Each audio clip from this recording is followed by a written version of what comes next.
Hi, everyone. I'm here to give a content warning for talk of self-harm that happens in the back half of this episode. Please check the show notes for exact timestamps. Take care of yourselves and enjoy the season finale. Hello, dearest listener, and welcome back to Queen of Daggers, Heart Afire, our experimental Daggerheart actual play podcast.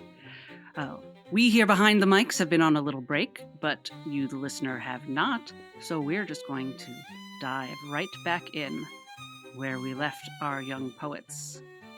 Underneath the harvest court, beyond a strange orchard of cherries, speaking to a stranger.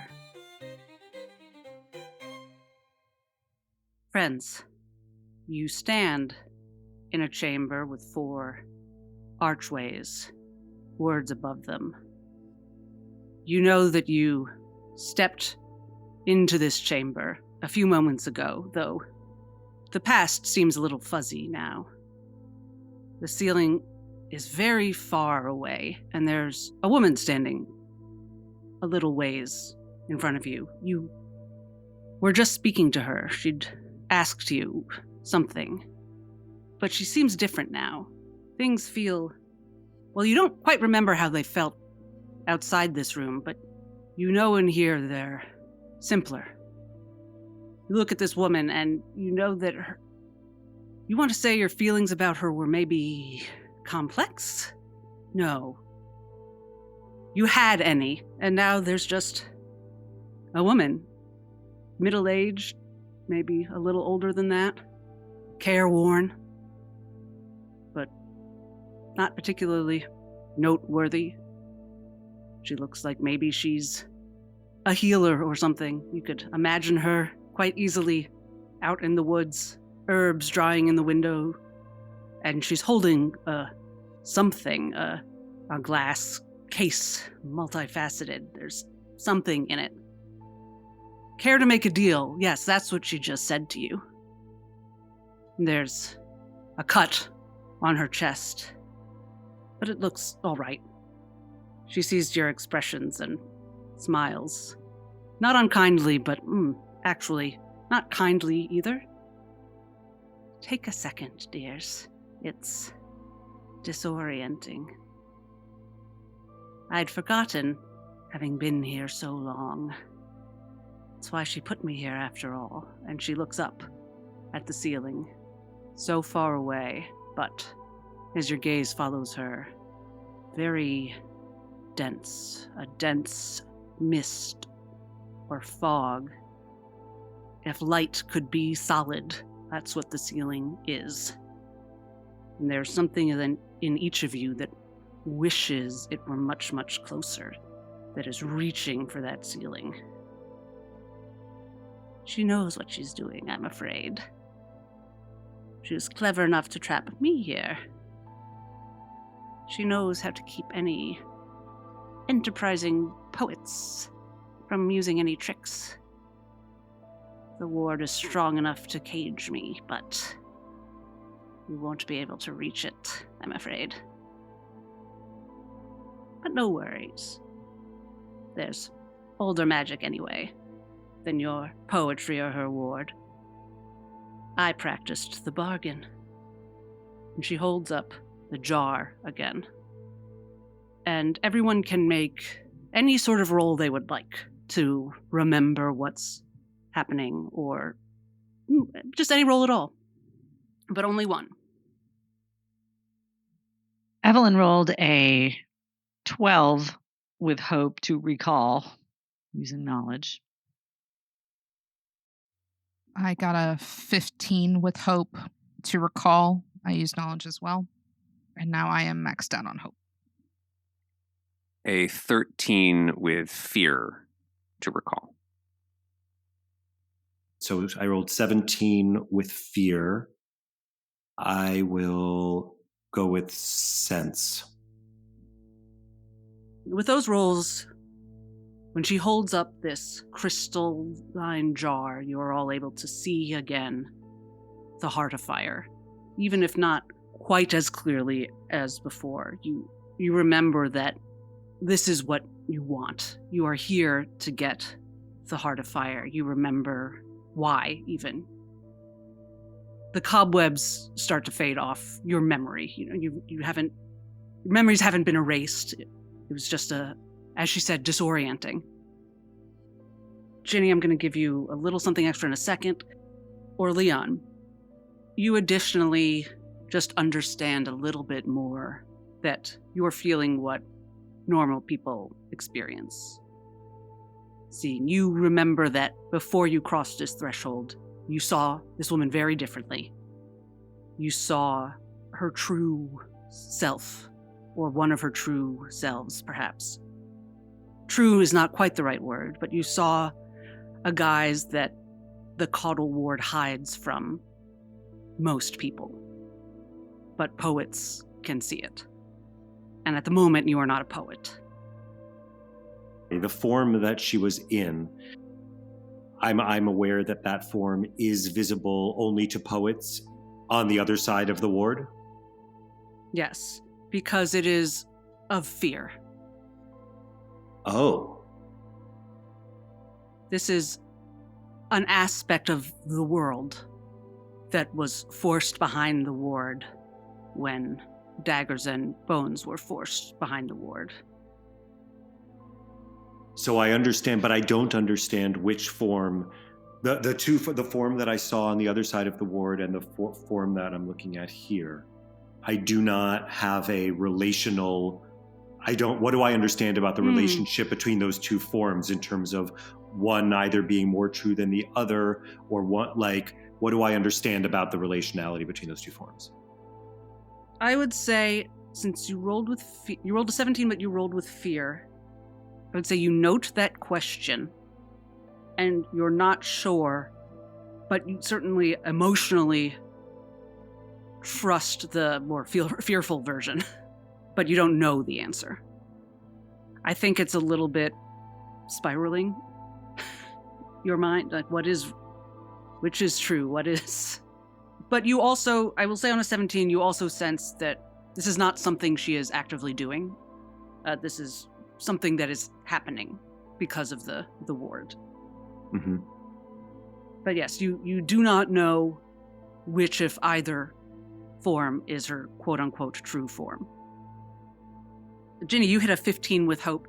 You're the most fully snapped back to yourself. You don't regain powers, though you have your inherent fawn abilities and experiences. That makes sense, considering my queen built this place. You remember everything, and you're aware of your surroundings. The gateways with the inscriptions above them. Will, fortune, glory. And of course, straight ahead behind this woman, there is the fractured archway with the letters pass and on. It's the great crack between them. So that is what you all become aware of. Is the telepathic bond between Evelyn and Lemma suppressed at this time? Yes, I believe that was it. It was severed the whole time you've been down here. All right. Wait, did you say we all just discovered what Ginny just discovered? No. We didn't get any additional information, Lemma or I. We rolled too low. Oh, you two didn't get any. I missed that. Okay, sorry. Lemma and Evelyn made the bear, like the basic, like they see the Heart Afire and they remember why they're here, but they're still a little bit groggy. And you and Ginny are alert. She's very aware of the physical surroundings, and you have become aware of sort of what's going on with yourselves. Does that make sense? Yeah, when I look around, does everybody look the same? Yes. I can't think why you wouldn't. Unless someone would like to reveal that this entire time you've had a magical aspect to your appearance. Turns out I don't actually have horns. And I have perfect eyesight. And you have perfect eyesight, and Lemma speaks in an accent. Hello. We didn't say which accent, but it is an accent. I should say you can speak if you want. I understand why you would feel like you couldn't, but I said you could do one thing. You could interrupt her. But I should note that you do not see any chains at the moment. Which you all did see chains as you approached. Ginny would realize now that you do not currently see any chains. Okay, so I don't see anything holding her down. Gotcha. But neither Lemma nor I remember what she looked like before. No. This is just the person she's always been. Yeah, you're not there yet. The woman gives you all a moment. I practiced the bargain. She thinks you won't make deals. That keeps her and her little toy safe. But I'll tell you a secret. Bargains are stronger than anything she has. If you make me a deal, I can give you what you want. Am I right? That this is what you're here for? And she holds the Heart Afire aloft. Yes. You were right. As you say that, Evelyn, you see again the glow of the chaos motes swirling around the heart. And you see a glimpse of her earlier face. You're not totally sure if it's revealed by the light or your memory. Carmela. Do we know why Harris chained her specifically? She took Daggers' powers before she was killed. Okay, so this is things that she told me right before everybody showed up. So this is a question. One question is, do I remember what she told me? And the second question is, and they probably don't know that. So I can say that now. But that was it was that she was imprisoned, like before Daggers was killed. Metis took her powers for some reason, or in some way. Something about fair and skill. Metis speaks truth, fair, and skill. But I don't know how much of that I remember right now. I would say by this point, it's coming back. I would say you remember the part about her power and her being chained. Maybe not every detail of the lore, David. But you get the idea that she's powerful and she has old power. She has Daggers' power specifically, I guess, in addition to her own. I mean, honestly, in my opinion, that's probably why Harris comes down here. I mean, if you miss somebody, wouldn't you go and see any aspect of them that you can, even if it was someone who stole it? Both the plants, I think the Venus flytrap, and Metis herself said specifically something about her coming here for truth. So so it's like an oracle of some sort. I think maybe I think OrLeon says, Evelyn, before you say anything else, I think she told me some things before you arrived that we should all know. And can I say, maybe I say to Metis, can you give us a moment? You have a moment. Thank you. So shall we huddle up? Where are you huddling up? Yeah, is there anywhere we can go in this place that she might not be able to hear us, presuming she can't just hear everything in this room? It does not seem likely. I think we should assume that she can hear us. Just say what it is that you need to say. Well, if this is a very powerful being, there's nothing we can do to trick her or anything, so we may as well just openly discuss whatever it is we have to discuss. So I would like to just relate to them as much of basically what I just said, whatever I know. Why would she take Daggers' power, though? Perhaps she's holding it. For what, a rainy day? Or Daggers return. Do you mind? I hope you don't mind me interrupting. Sure. Have you ever just seen incredible power lying around? No. No, can't say that I have. No, I presume it's very tempting. Do you like power?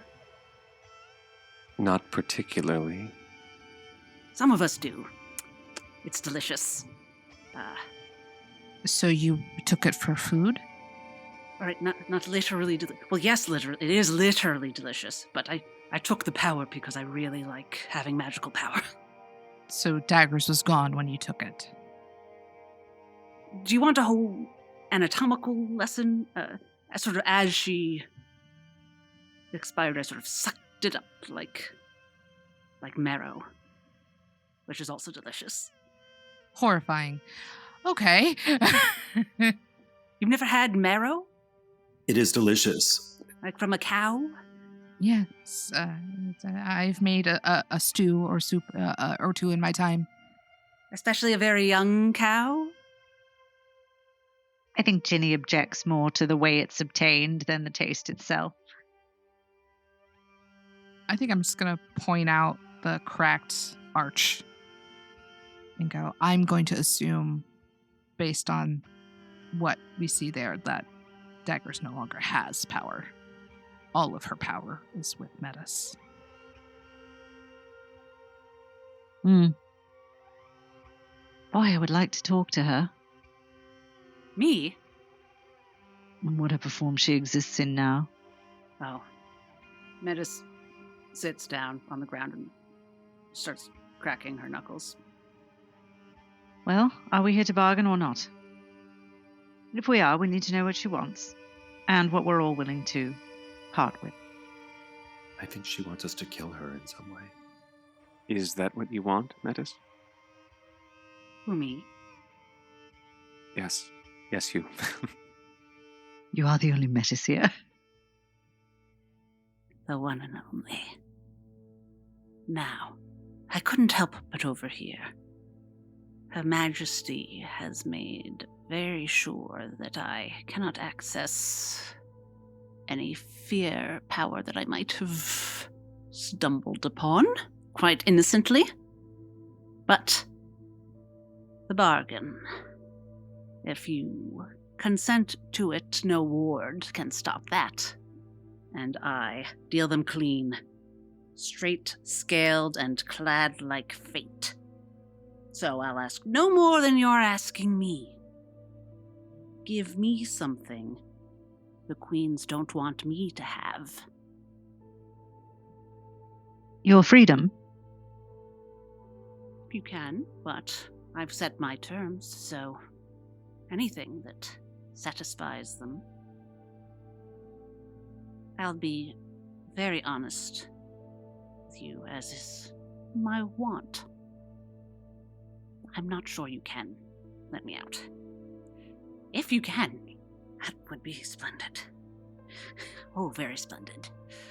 I'll be honest with you, Metis. I'm not sure we have anything that satisfies the requirement. One of us could stay. Take her place. Why don't you put your heads back together and see what you have? Can I ask you something first, Metis? Of course. Why do you think we want the Heart Afire? Do you mean, why do I think that's what you want, or to what purpose do I think you want it? To what purpose do you think we want it? I don't give two pips why. I'm not asking that. I'm asking, why do you think? To cause trouble. That's not how we see it. Oh, well, that's disappointing. I don't totally know what it does. I just know she gave it to me for safekeeping, and that.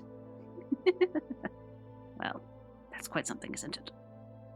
So wait, you were imprisoned here not because you took the Heart Afire, but because you took Dagger's powers and then were entrusted with the Heart Afire? Quite recently, I was entrusted with the Heart Afire. Were you entrusted, or was it assigned to you as a charge? No, of course I'm not trusted. Yes, the latter. Okay. In a they'll never find it here sort of way. And if they do, then they'll have to deal with her. All right. And the bargain is if we give you something the Queens don't want you to have, you give us the Heart Afire. All right. Yes. She didn't realize that I would be able to give you the Heart Afire, that I would be able to access power. So I propose that we give you nothing, because the Queens want you to have the Heart Afire, and if you have nothing, you don't have it. Wait. Say that again. My proposal is that we give you nothing, and in return you give us the Heart of Fire. Oh. The Queens want you to have something. They don't want you to have nothing. But they do want me to have nothing, even though they also want me to have the Heart of Fire. They don't want you to have a lack of the Heart of Fire. I think. They don't want you to not have the Heart of Fire. That's correct. But you're not giving me nothing. No. Lemma, I must say, despite my experience of being of Boreas merchant class, I am in awe of your bargaining skills. Yeah, it's pretty good. I'm thinking. Giving me something. But I don't think that counts as you giving me nothing. Well, surely nothing is a something. Yes, but you wouldn't be giving me that something. We would be giving you the freedom from the Heart of Fire. Well, here's the thing. I worded it as, you must give me something they don't want me to have. So it must be the same thing. And in your proposed bargain, you'd give me nothing, and then through my actions, I would also have nothing. But you're not giving me the nothing that I would have. Lemma begrudgingly sees the logic in this. Evelyn struggles a little bit more to find the semantic argument that will win this, but cannot. I am impressed. I thought about it. I am, again, bargains are magic. I don't know what it is you might have that I would want more than nothing. But that won't satisfy the terms, I'm afraid. The Heart of Fire is power. What if we give her a piece of ours? We don't even have any right now. That we can access doesn't mean it doesn't exist. By what means or what words were you trapped here? Well, that's a bit personal. We're all friends here. Some might say. Some did say. Are you familiar with the word hubris? Yes. I don't know if you can still see my chains. Do you remember them? Yes. Do you all remember them? I believe Lemma is still struggling to remember. And I believe Evelyn has only caught a glimpse of how she appeared before in the light of the chaos from the Heart of Fire, so I'm not sure if that would extend to her chains. Apparently, I'm chained by my own hubris, and only humility can unshackle me. Certainly, that's something we could provide, surely, somehow. I don't really understand the whole situation very well, but if you have... Do we agree that your freedom, though, is something that the Queens don't want you to have? I understand you think we might not be able to accomplish that, but do we agree that would meet the terms of the bargain? Make a roll. What kind? An instinct. Instinct. To read her reaction. Can I be too clever by half? You can be too clever by half, yes. On an instinct. That is 15 with fear. Great, that's perfect. Oh, and I have to spend a hope to do that. What you see is that she's not expecting this line of questioning, and she's suddenly not sure if she wants freedom. Well, whether she wants it or not, technically is not. She's suddenly frightened. She's a little, like, as though she's been here so long, she's not sure. That it might be humbling to suddenly be out in the world and able to make your own choices. Yeah, and I think, I think Carmela is right. She's not sure if the queens want it, and she's not sure if she wants it. But the first part is the only thing that matters right now, because her not being sure that's something the queens don't want her to have, then it doesn't meet the terms of the bargain. And in fact, it doesn't even have to be something she wants. It just has to be something they don't want her to have. Exactly. It just has to be something they don't want her to have. Knowing what I know about Harrows, if she stole her wife's power, Harrows does not want her to be free. Maybe you know Harrows better than Metis does. That is her one skill. I don't know that we can give her freedom per se and then like dust our hands and be like, we did it. I think we can give her the means of acquiring her freedom. No, that's future Evelyn's problem. She's just trying to get to what satisfies the terms of this bargain, because there's magic Evelyn's in it. one skill is freeing goddesses. Yes, supernatural powers of questionable. When all you have is a hammer, everything looks like a nail. So, I do have a question for Lemma, and it might be silly. Are you familiar with the term "to eat crow"? I haven't had crow in forever. I think Lemma is familiar. Lemma comes from a fairly, seriously literal group of people, but, Yeah. And I come from farm people, so... Right, but we do know idioms, so... Yes. Do you think you can pull a little crow out of that book of yours?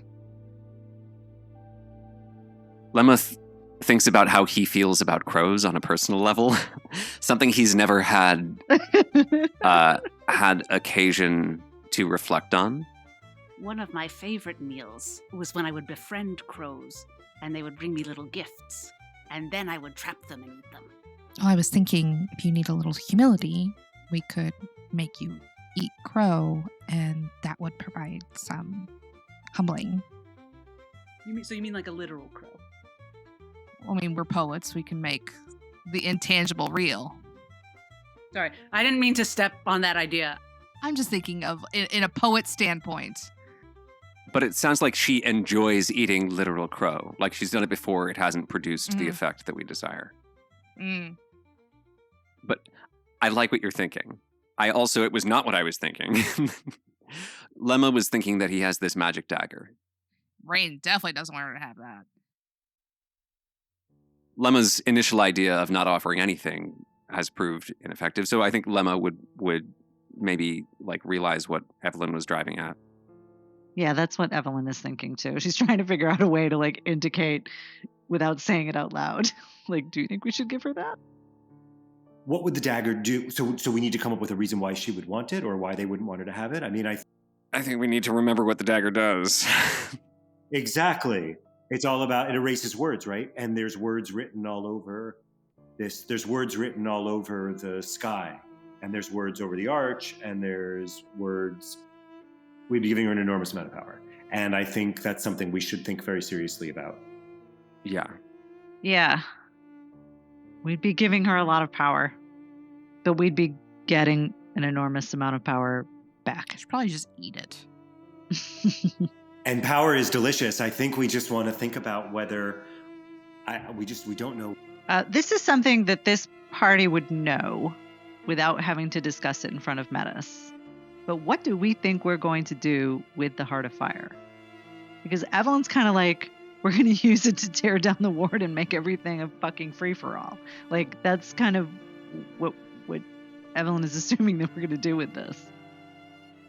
Which giving away the dagger at that point feels not as special, not as but it doesn't feel like the dagger would have as much power in a world or it might have even more power. I don't know. Yeah, we haven't really.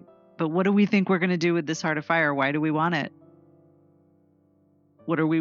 That's right below. Why do we want it? Is what we're willing to trade for it, right? So that's what we have to figure out. So the Heart of Fire, I guess where I/Lemma land is that it seems to be a way of restoring daggers and bringing balance to the Force. Yes, but it also means loosing 4 warring queens on the whole of Lacuna. Right. But which is the chaos part Evelyn's worried about. But yeah. They're already doing the warring. Exactly. Yes. For sure, it seems we are moving towards doing this, and that has I think that has been guiding our actions. But in a way, we haven't really talked about it. I think OrLeon feels the march of inevitability towards this cataclysmic moment, and wants to consider what it is, what it means, what we know about what it is and what it means, and how best to prepare for what comes after, and to understand in a way who's on what side of what, and who can be trusted for what and with what, to try to make some kind of sense out of the chaos of this cosmology of forces that are so much greater than ours, when we together are the ones who are going to make this kind of extremely this decision at this inflection point to inflict whatever's going to happen on the world. Yes, because it may be that using the Heart of Fire, which we don't even know how to use it, destroys all poetry that exists, and we just become normal people who are also at the mercy of what we've unleashed, and have no power to help others reckon with the outcome. We just don't know. Metis is someone who is supposed to tell the truth, so maybe we should spend a little time finding out everything she knows about the Heart of Fire and what it can do. Agreed. So what we want from her, we want the Heart of Fire from her, but what we also want is what she knows, is truth. Well, that's what we hope we can count on from her. I wonder if we can learn something about that, if we can think about that. Maybe in getting that from her, we will also learn more about what we have that the queens don't want her to have. Yes. Metis, do you know what it is that you hold in your hand and what it can do? 2 very different questions. Well, let's start with the first one. Do you know what it is? I've heard it called the Heart of Fire. With an A. A-F-I-R-E, I'm told.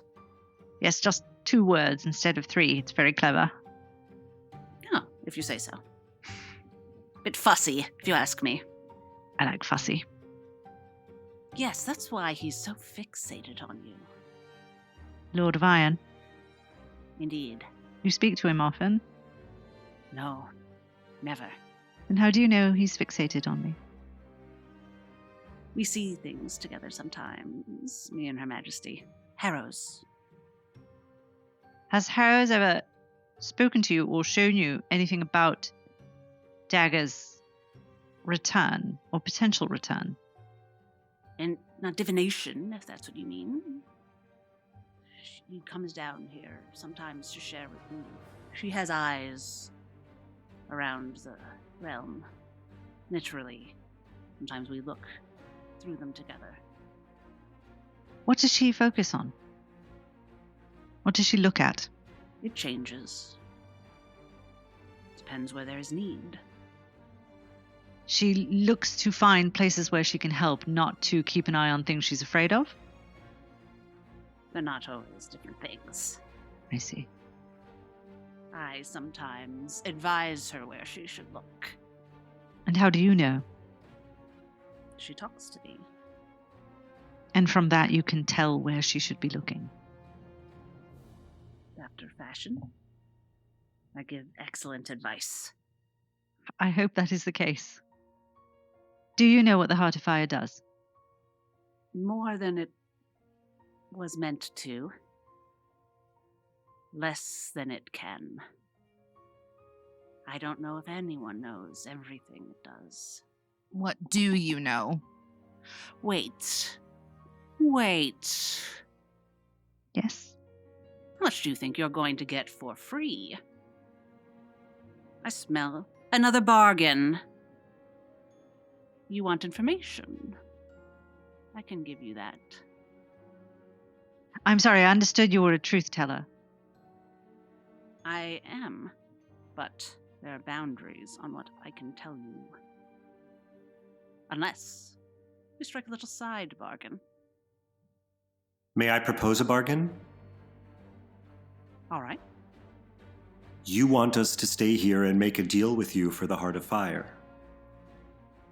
You don't want us to leave, to walk away and leave the world to its fate and you to yours. So how about you give us information and we stay? Give me a roll. A presence-based roll. Okay. I have a 13 with hope. Oh, but I think Boreas Merchant class has got to be useful for this. Yeah, that would apply here. 15 with hope. All right, she says, I like you. I like your style. We've entered negotiations. But I have a counter proposal. But I just want you to sweeten the deal a little bit. A cherry on top, if you will. I have something I can give you. No. I know you do, but I haven't made my counteroffer yet.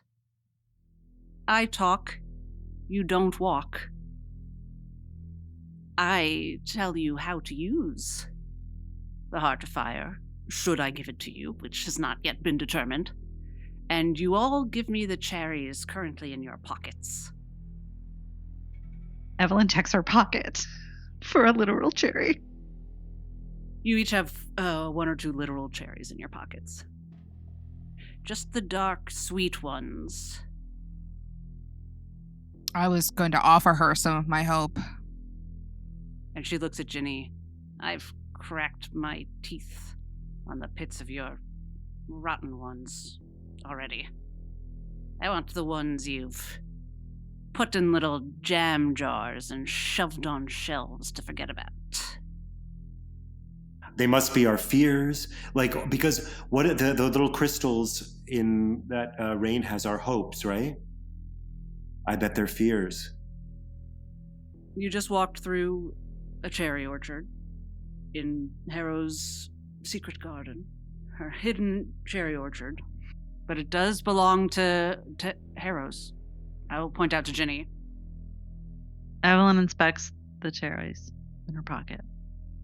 Yeah, they're dark. They're probably very sweet. I think there's going to be no way to get through this without taking some chance. And potentially sacrificing something essential or core to who we are or think we are. Yeah. Yeah. Or at least something where we don't know what's going to happen. We don't know what we don't know what the worth is. Because we don't have much else to give her, right? Like, we don't have a gold, and we have some magic items that will probably not be of any use to her or down here at all. So, you know what I mean? We're going to have to give up something. I'll spend a fear too. I just rolled for Metis, and she sees that thought on your face as you look at the cherries in your hand, Evelyn. And she looks at you. She says, yes, clever one. I want you to win. But I want you to pay. How many cherries? 2? How many? Yeah. She puts one in her pocket. She strides forward with the other one, and she gives it to her. Or she offers it to her. Yeah. She takes it and is holding it in her hand. Squeezes it just a little. As she lets go of the cherry, Evelyn holds up her hand behind her as if to say, nobody follow me until we know what the fuck I just did. One from each of you. To seal the deal. Do I feel any different having given it away? You feel slightly relieved to not have to look at that cherry. Because it's a fear.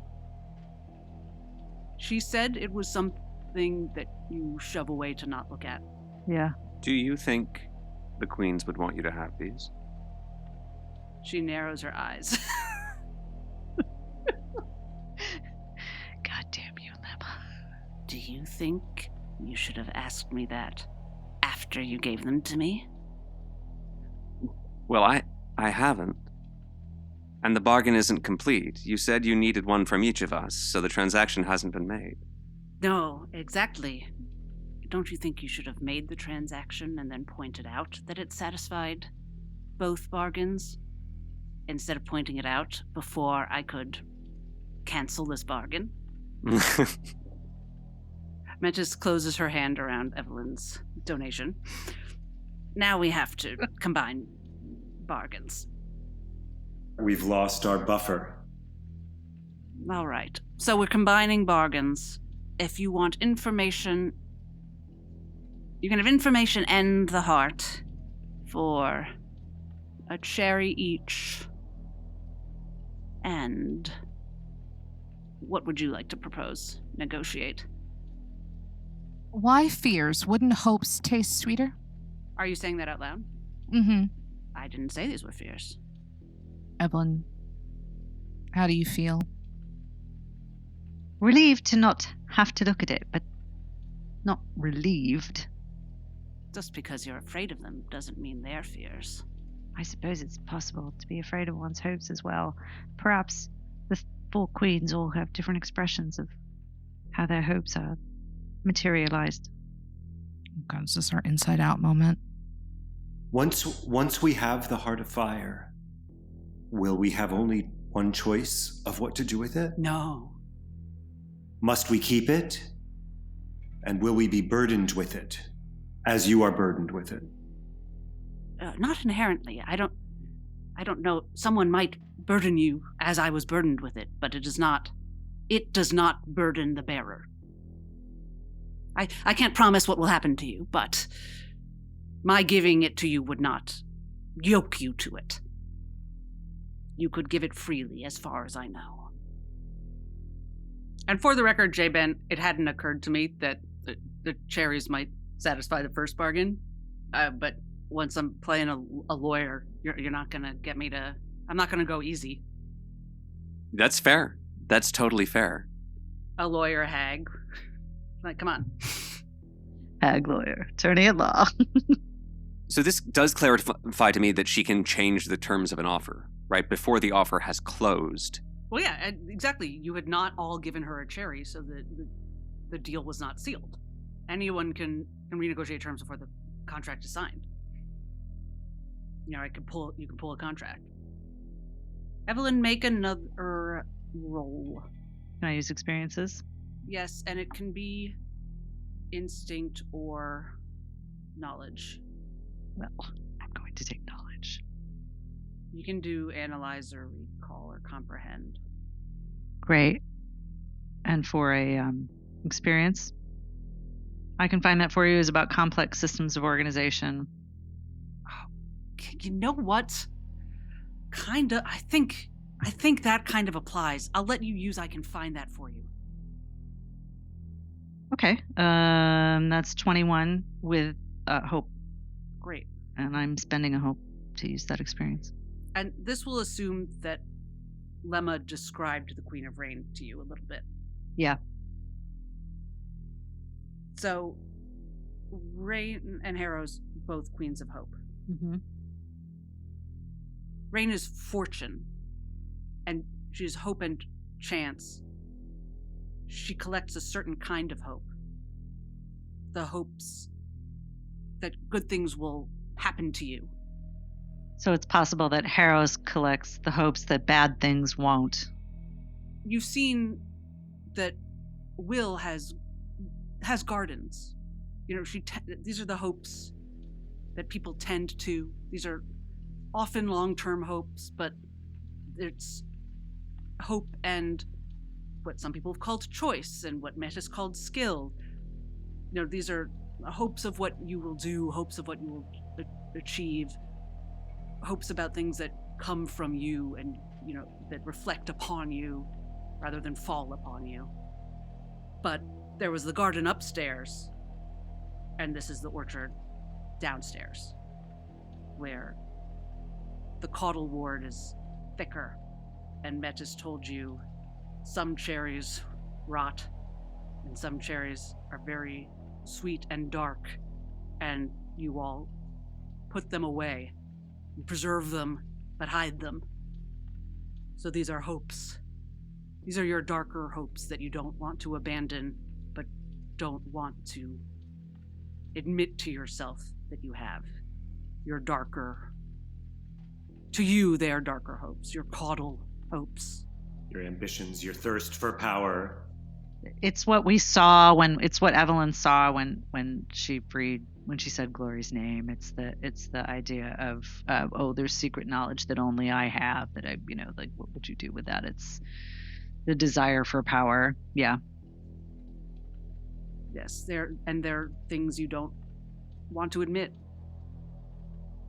Evelyn will relay that to the others. Yeah. Like, you'll say that out loud with words? Yes. Roleplay it, please, so I know what Metis hears. Mm-hmm. I think these cherries represent the kinds of hopes we don't wish to admit, to ourselves or to others. And that's why I'm relieved, having given mine away. I don't know what it means when it's gone, but if it makes any of you feel better about handing them over. I think it makes me feel worse. I won't rid you of them if that's what you're worried about. Would you just use them against us? I would never. You just get to taste them. You just want to experience them. She shrugs. The shrug means yes.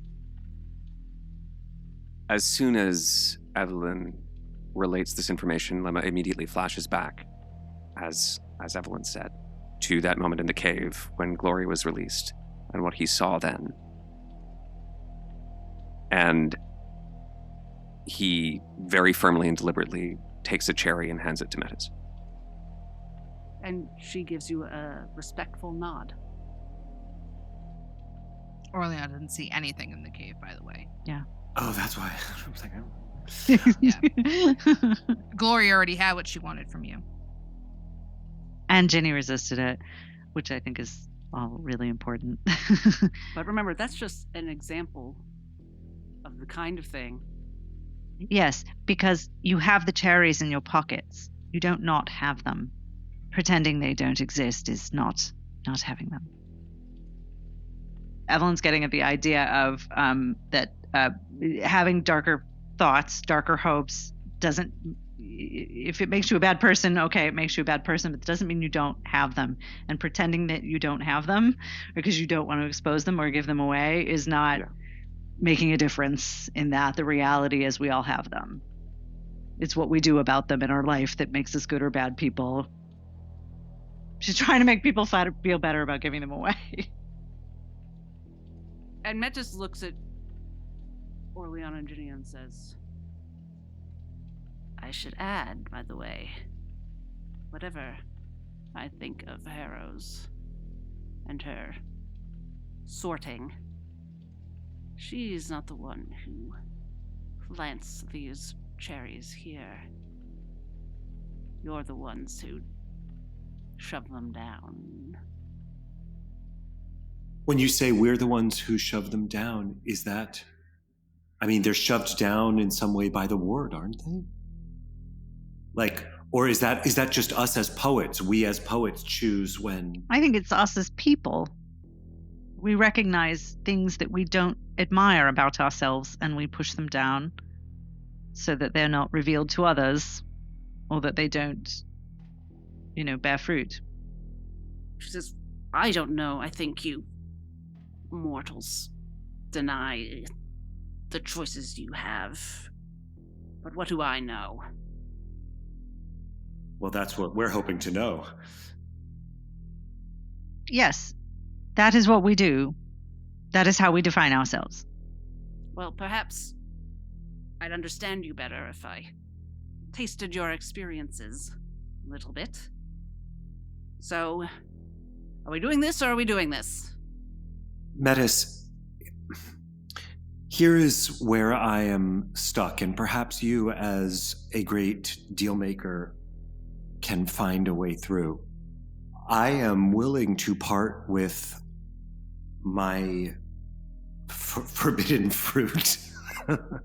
I am willing to give you this hope, but I am unprepared to seal a deal for the Heart Afire without knowing the information that our original deal was for.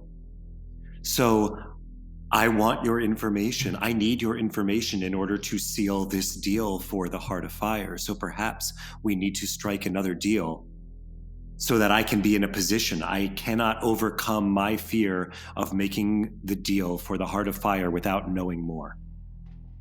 So I need something to allow me to deal with you for your information without sealing that second deal yet. Iron and madness, maybe the Queen was right about you. And I think it's reasonable. You know, we did this with my family all the time in our funeral business. People leave a deposit, but they promise you they promise you a corpse for a funeral, and then sometimes they never show up with one, and at least you have to get something from it. So we have offered her these 2 cherries as a sign of good faith. A down payment on information.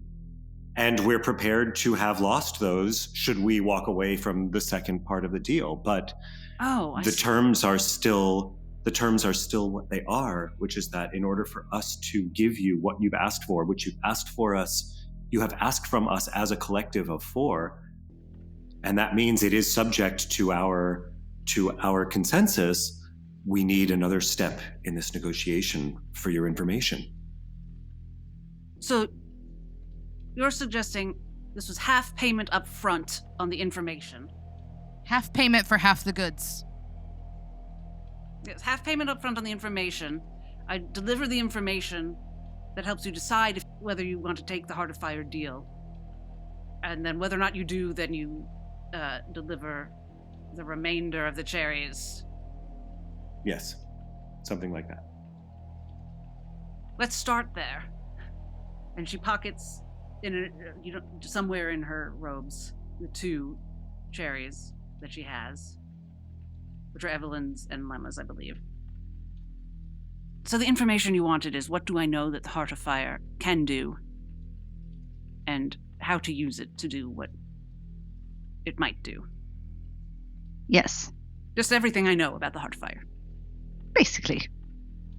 She holds the 2 dark, sweet fruits and looks at you. She holds in her other arm, the jar, the heart to her. It glows slightly with those chaos motes, and as she speaks, it faintly illuminates the side of her face. You think you can see crags and folds and greenish pallor of her other form. Maybe it's a trick of the light or your minds. It's not as unsettling as it should be. I was there for the first part. They kept some cunning women as handmaidens, I suppose. Chalice bearers in that chamber where they met. The cradle of something or other. It's where the Heart of Fire used to live. You know, there were 2 permanent courts and 2 that moved around, so when they all got together, they met in that cavern where they were all apparently formed or born or what have you, and I was there when they quarreled. So at first, she looks at the heart again. This is what, perhaps you know this is what Iron and Madness used or made. Both, I suppose, when they made life together. Well, not exactly together, but of themselves. This is how gods make gods, instead of monsters. And then I don't think it did much for a very long time. But the four of them knew it was all of them. The queens knew they were of this spark. They wanted to give their part of that spark to the realm. And they created, you little folk. And pretty trees and waters and whatever. Flowers, whatever else you people like. The nice things. Creation. Creation that can create, that's what it was. But it mostly just sat there. We had to dust it occasionally, but I was there for the quarrel. It started the war of the Heart Afire. If we're going to name it, naming things is fun. I don't know exactly what started it.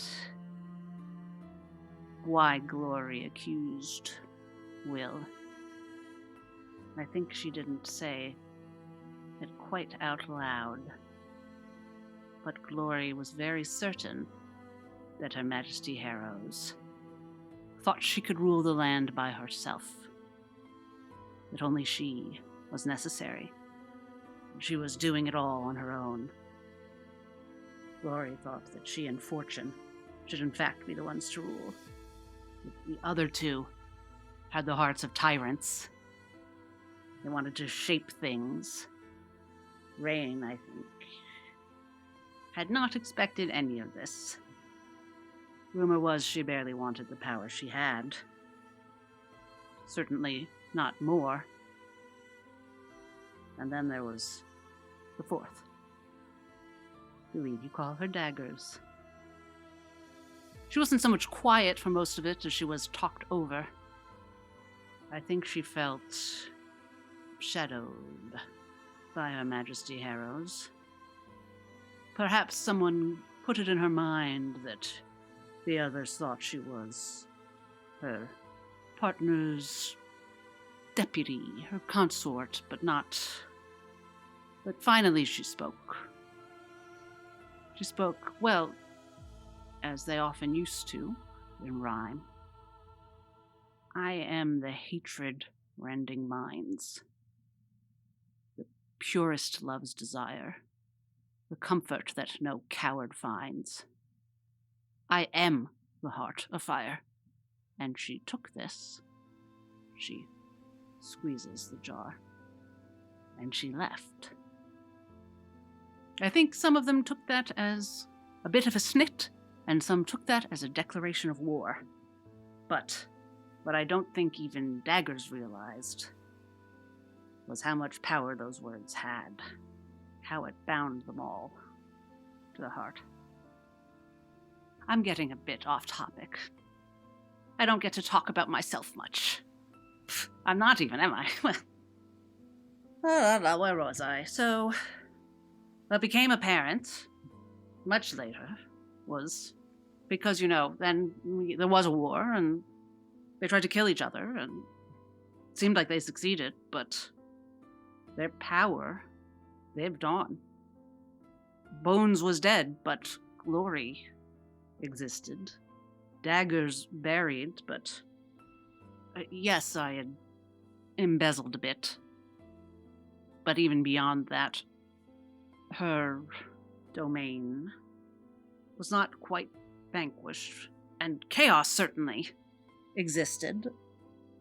So much of it I know through arrows. I think that's what Iron figured out later. That as long as this existed, so did the queens. Because what they believed in was in the heart. Daggers had tried to say, I already am everything you are. What she did was bind the four of them together. Is any of that useful? Is it worth 2 cherries at least? Lemma does know well the risk of a misplaced word. And so I think he doesn't say anything about this immediately, but another possible future occurs to him, which is that something can be done to rephrase the terms of this reality. The options of destroy or give, or the options we've been thinking of. Destroy or preserve. Yeah. There might be a semantic alternative. Mm-hmm. That's not clear to him yet, but the possibility is now introduced. OrLeon says, is it worth 2 cherries? Of course it is, but the original deal also included some information about what can be done with the Heart Afire. Yes.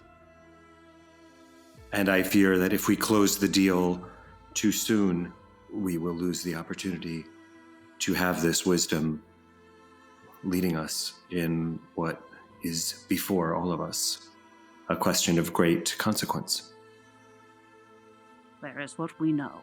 As I said, the gods can use it to create powerful life. Life that has the power to create more life. As we don't know if we are able to use it at all.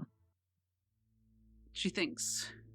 The Lord of Iron seemed to think that poets could use it to a degree. But you are correct that no one has ever... It has seldom been used, and never been used by a mortal. Perhaps with each successive generation, its power is less accessible. That is likely.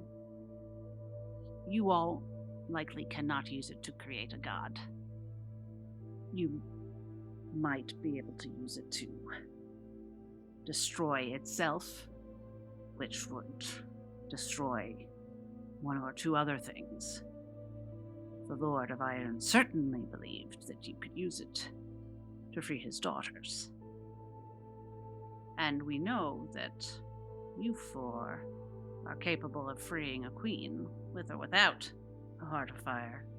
So I'm fairly confident you can with the Heart of Fire. There are other possibilities. Giving life, taking life, backfiring spectacularly. And the ward. Well, that's likely where you 4 will have the most luck anyway, using the ward to fiddle with this. Wait, that's a consideration. You can't do anything right now, right here, can you? No. That might be a problem. What do you think you want to do with this? Right now, I think we only think in terms of what we don't want to happen, more so than what we do. The preservation of life is very important to us.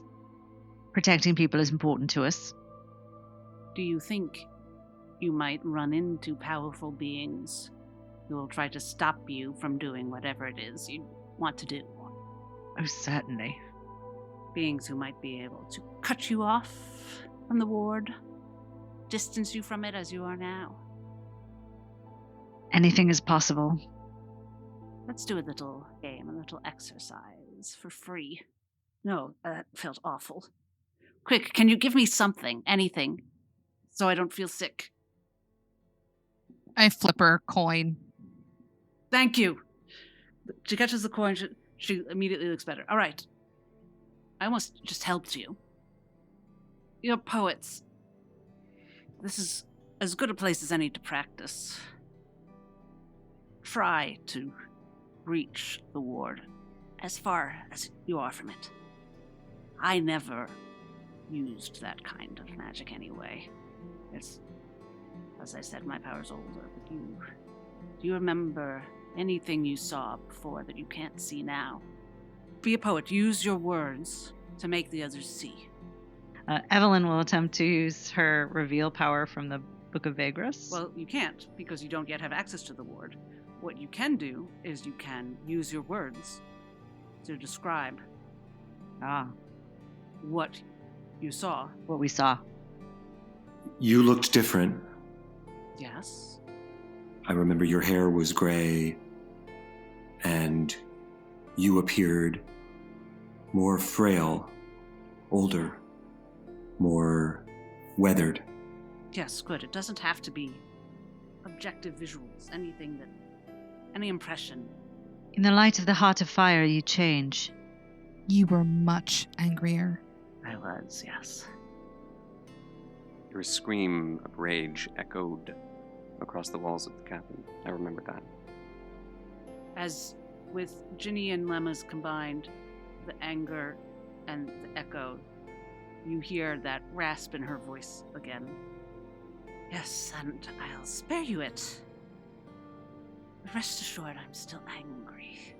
Go on, help each other see and hear and feel.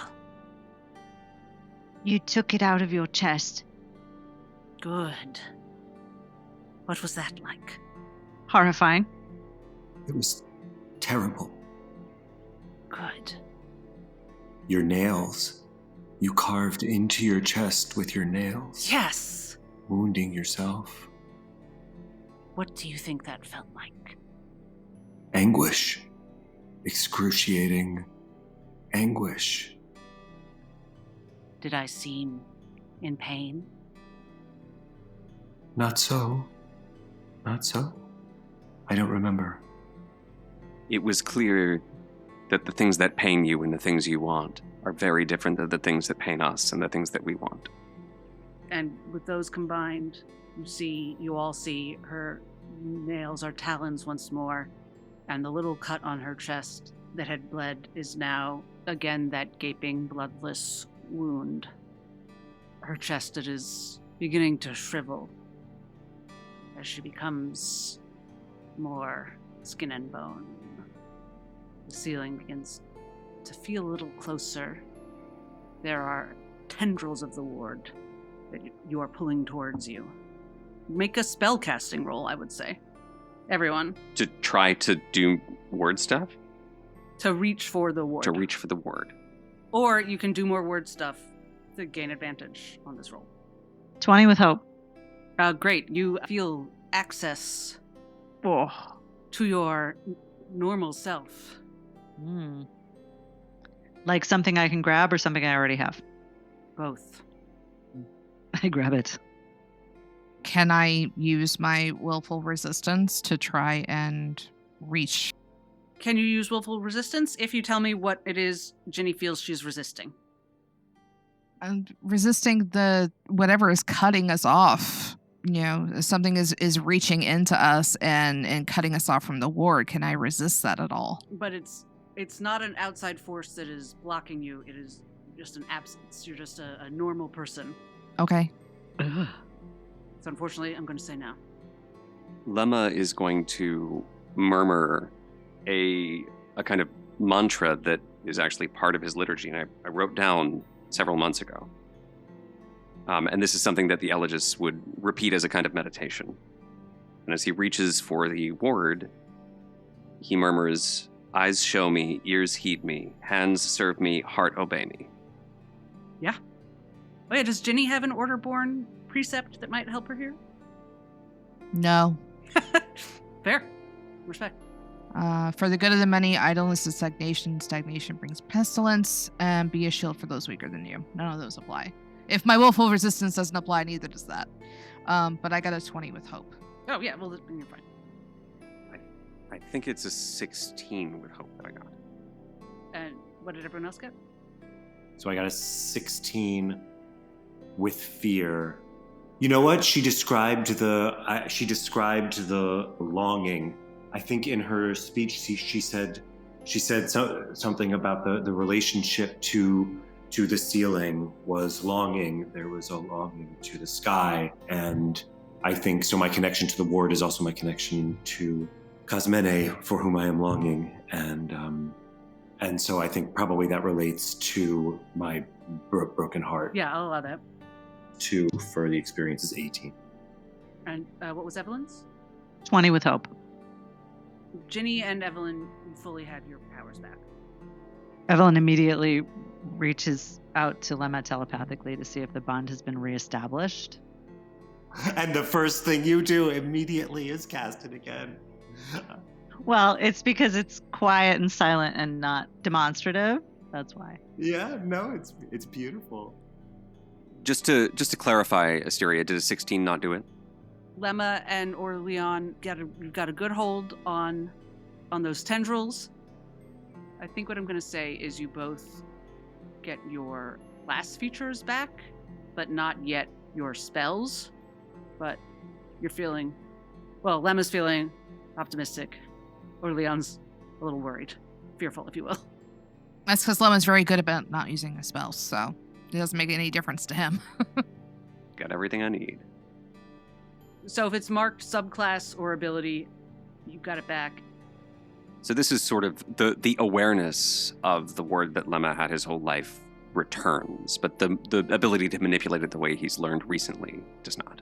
Yes, which you'll be fine. But yeah, but you're getting that you are expanding your understanding of your ability to find your powers. Yeah. Which is cool. OrLeon, as the tendrils you'd been holding onto of the ward, you were fully able to grasp and your powers fully come back to you. You were suddenly almost smacked on the inside of the head by voices. Oh, OrLeon, can you hear him? I can't hear him. No, I can't hear him. Can you all shut up? Everyone, be quiet. I can't take all this noise. As Soren, Porphyry, and Lorelei have been trying to contact you through the fungal network, and now suddenly are able to. And then you hear, hello? Wait. Everyone, I think, I feel him. Everyone, quiet. OrLeon? OrLeon, I heard no one could reach you. Are you alright? You don't have to tell me anything. They wanted to tell you something. I'm here with them. Not Soren. Just tell me you're alright, please. OrLeon reaches from his heart into the fungal network and whispers, yes, now that you're here, yes.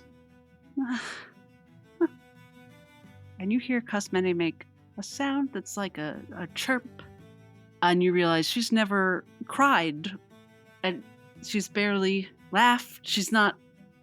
This is her noise of relief. I think we're all okay. I don't know what you want to know. We're coming. I'm still with Glory. Those other two are here now. Which two? Lorelei and the mushroom man. Are all in the Crossroads Court? Yes, they sort of crossed roads. That red-haired girl, who's not anymore. Kiva. Yes, they wanted her body, but Glory is keeping it. So we're all together. And we went to a river and now we're coming back. But we're all okay.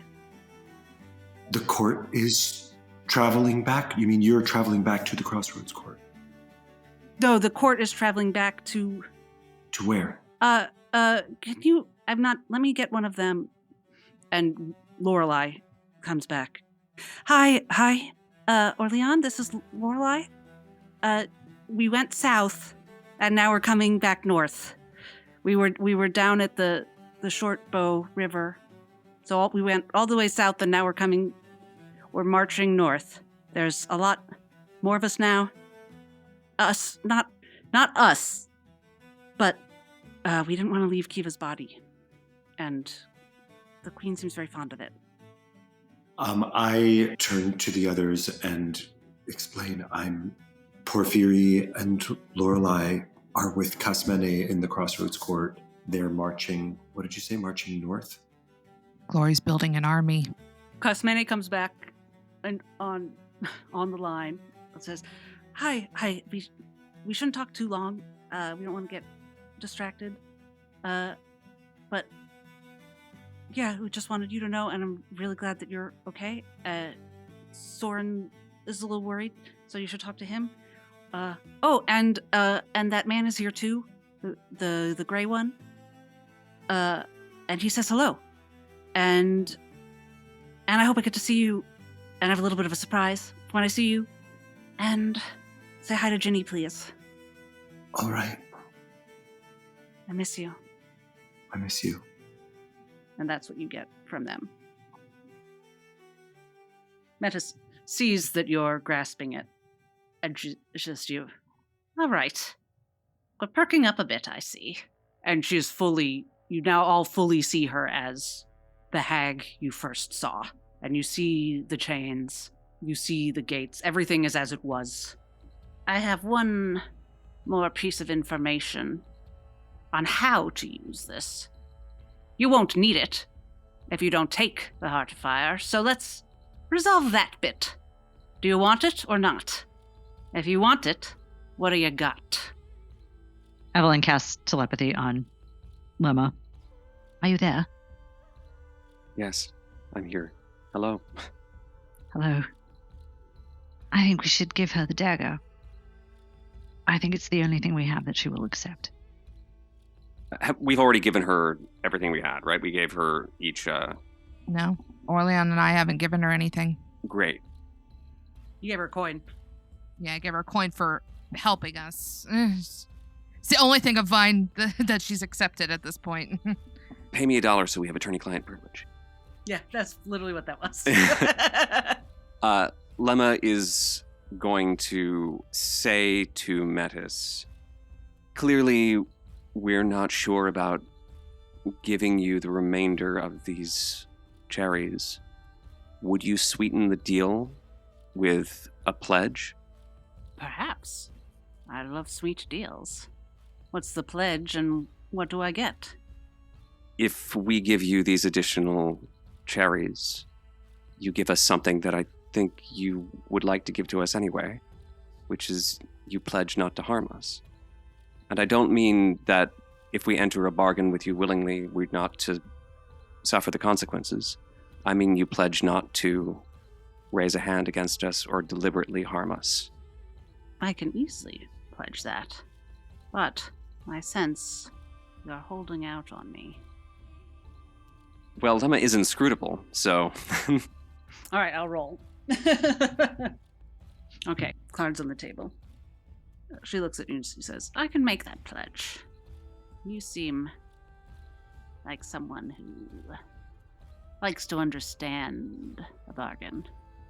And maybe she licks her finger and holds it in the air, like gauging which direction the wind is coming from.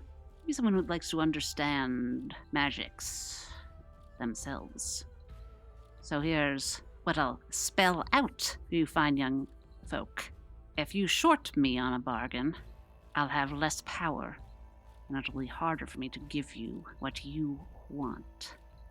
Handing this over to you physically, well, I need some magic to do that, as I'm a prisoner at the moment.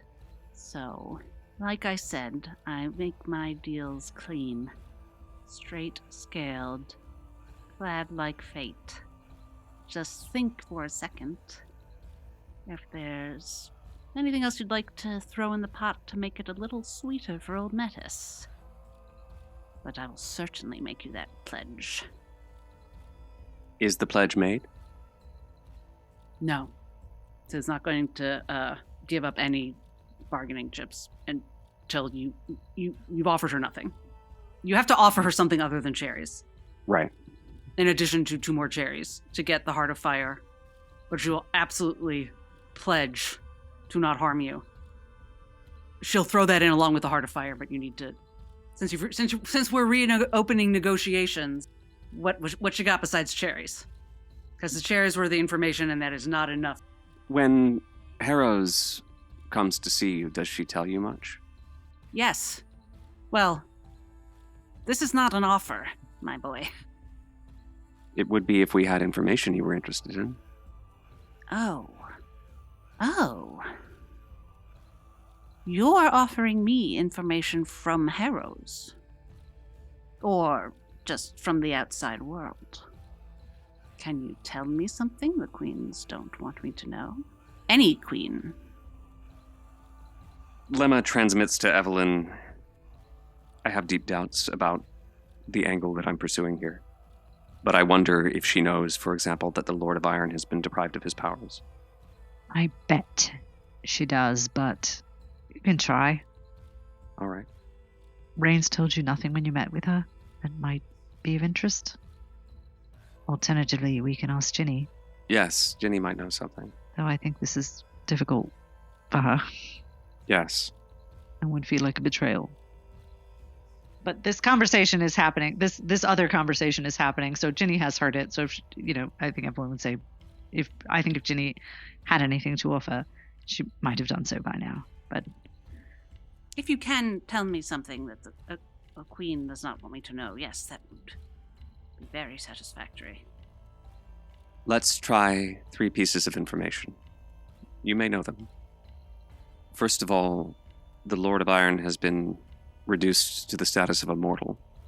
Unfortunately, my boy, the Queen of Heroes delights in telling me that. Evelyn whispers telepathically. I don't know why she's whispering. Nobody else can hear, but she does. But it's so Evelyn that she does, yeah. Perhaps she does not know the Lady of Madness is dead. She said that she doesn't know that the Lady of Madness's essence has passed from the world, perhaps, because it was so recent.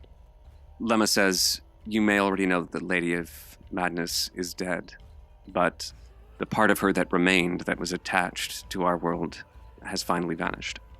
And we were there. She's searching for whether that is a secret, basically. What is the third piece? Rain killed a person. Tell me more of that.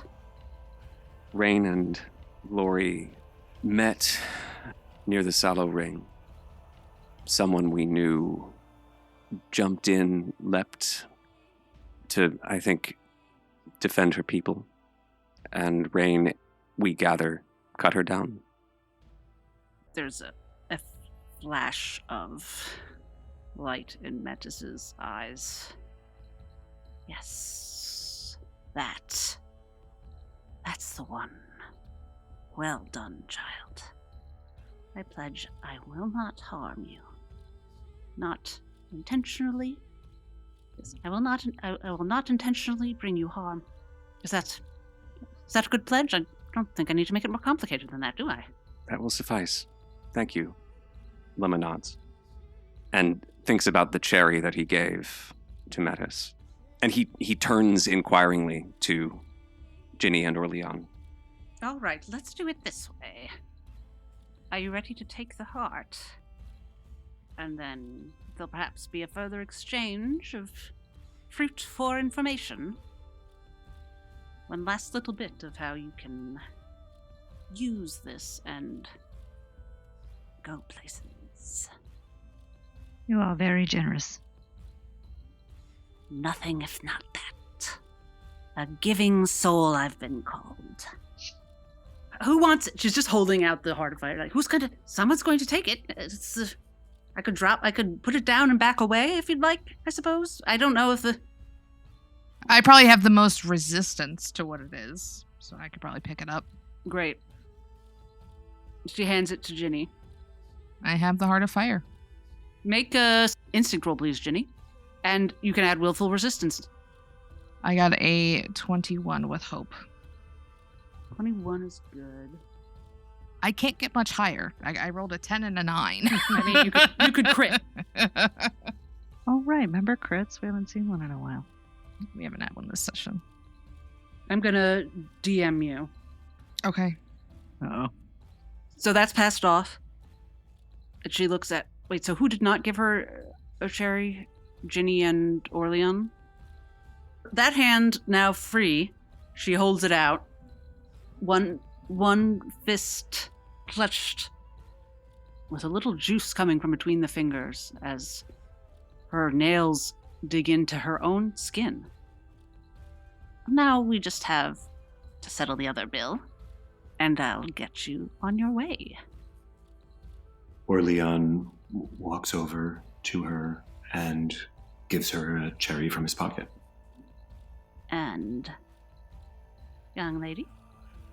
Are you sure you haven't taken something from me already? That coin was very nice, but No, I mean, when my hand touched yours. I took great comfort, but I believe I gave it as well, so we're even. I dig into my pocket. And I'm like, I can't even have this just be mine. And I flick it to her. She catches it. Cheers, dears. I have my little repast. The information is promised. Depending on what you want to do with that little trinket. You'll use the ward, of course. Here's my sage advice. There's 4 of you. Depending on what you're targeting, you might want to use it all at once. Especially since you're mortals, after all. But think about what you're trying to create. Well, that is its original purpose. It will be easier that way. You can also use it to destroy, but that will be harder to control. You can create destructive things, of course, and it is fun to do so. But it will most know how to obey you if you are making rather than unmaking. And my other piece of advice in using it is there are certain powerful beings it can be used to countermand, get around, but that doesn't mean they'll like it. If you're going to go over, say, the laundress's head, there might be consequences. That's up to her. So don't say you weren't warned.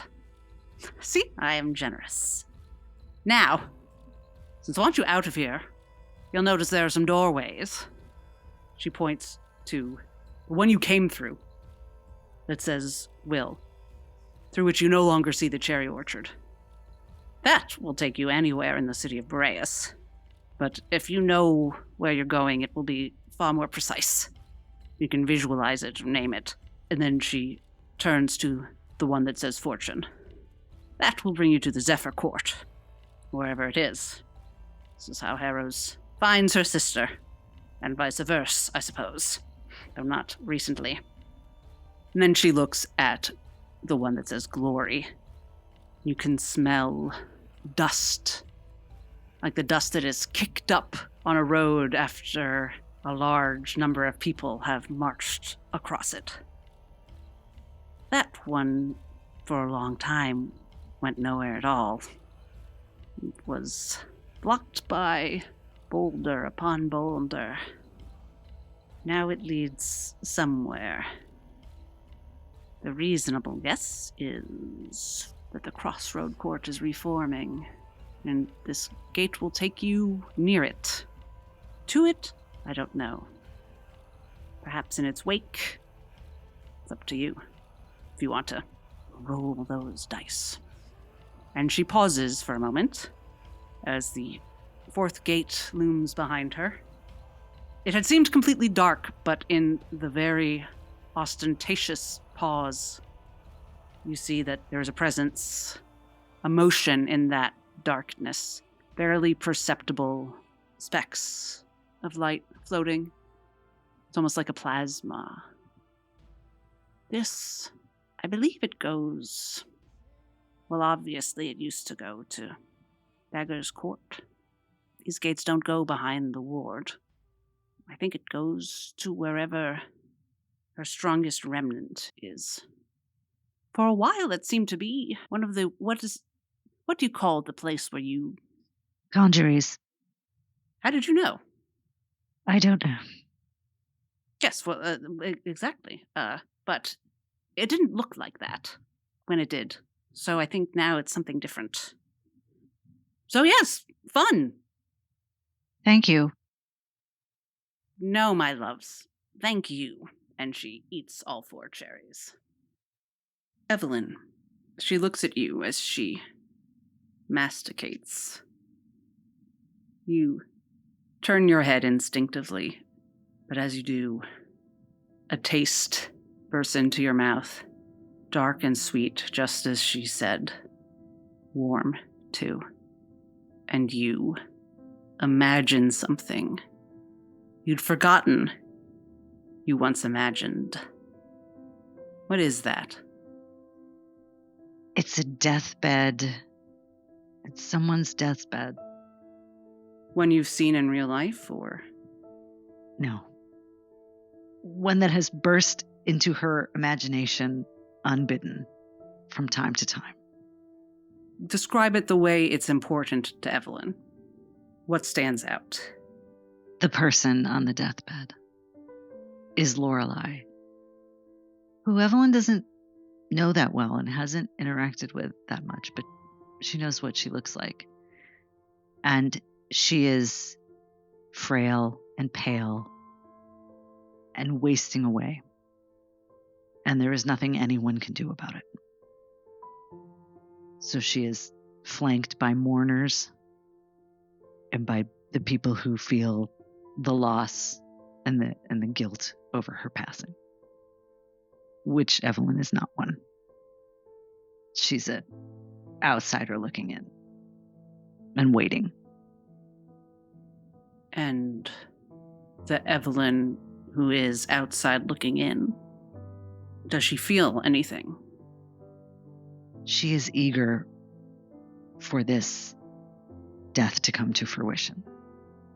And as the taste and warmth and juice of this fruit fills your mouth, you wonder if that taste was in that Evelyn's mouth this whole time.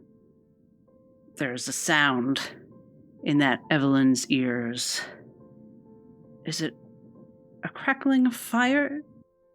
A kindling? Perhaps a kindling. And there's certainly a voice saying something comforting, proud. And just like that, the sensation is gone. You ate no cherries after all. And Metis the hag has turned her attention elsewhere. Evelyn instinctively turns away from her companions because she doesn't want them to see the look on her face, and she doesn't want to see the looks on their faces when Metis eats their cherries. It would be too invasive and rude. Lemma, she turns her gaze to you as she grinds the cherries further in her maw. And as you meet her gaze, her strange cat-like eyes, now you taste fruit in your mouth. But the juice, yes, dark, sweet, but then it shifts. It's tart for a moment, then something else. It's as though the cherry isn't sure which kind of cherry it's supposed to be. Metis tilts her head just a few barely perceptible degrees as she looks at you. What desire, or suite of desires, perhaps, comes to you in this moment? Lemma first tastes that intense, overwhelming sweetness. And his mind flashes back to the moment when we first encountered Glory.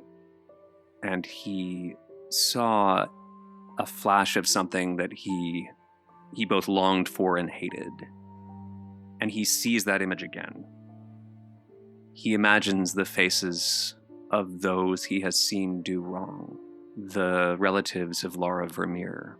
He sees them smirking. And he sees in front of him also a page full of words. Impossibly thin, diaphanous. And he reaches out a finger to one word. Heat emanates and burns the word out. And the Vermeers scream and crumble. And he's filled with satisfaction. It's very powerful. And as that flavor, that feeling of satisfaction, sort of settles on his tongue, something else, a sourness, puckering flavor of fruit with the sweetness sucked out, follows it.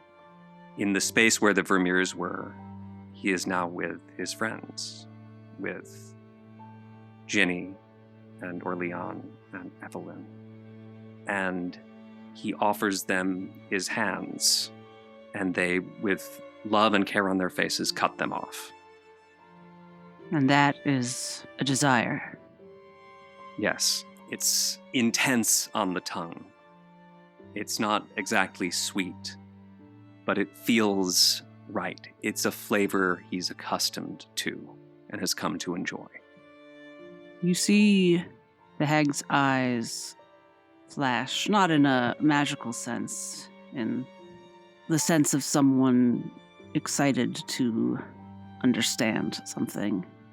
As your two desires chase each other around your mouth, across your tongue, trying to sort out which is repressing the other, which one is the shameful one, which one the acceptable one. They try to subdue each other.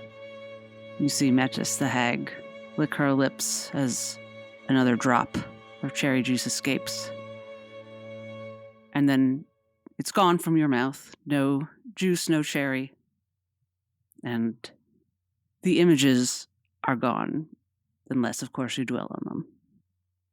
I think there is a part of Lemma that is always dwelling, and that part of him watches these images chase themselves in circles for a long time after. And Metis turns her gaze again. Metis now turns to you, OrLeon. A glint of curiosity undisguised in her gaze as she relishes the cherry. She's now chewing loudly, ostentatiously. You feel the flavor in the flesh fill your own mouth. It is dark and sweet as promised, a bit heady, on that borderline between wine and worse than that. An image comes to you. Perhaps one you have entertained before and waved away, or a memory, or a thought you don't know why you recognize. What is it? It's a small room, a gathering of people. They are speaking one at a time. They are moved. Some are crying. Sometimes they laugh. Is this a memory? Not exactly. It's a thought had so many times, it has become a memory, but it is not a memory that has happened. OrLeon's family is undertakers, correct? Yes, they had a family undertaking business in Boreas. I say business because in the city of Boreas, death is treated very much as a business, and not business like enterprise, but a business to be taken care of, preferably by someone else. It is often colloquially in the streets spoken of as the business, right? When people would euphemistically say they had business to take care of, and it might mean they had had a loss in their family.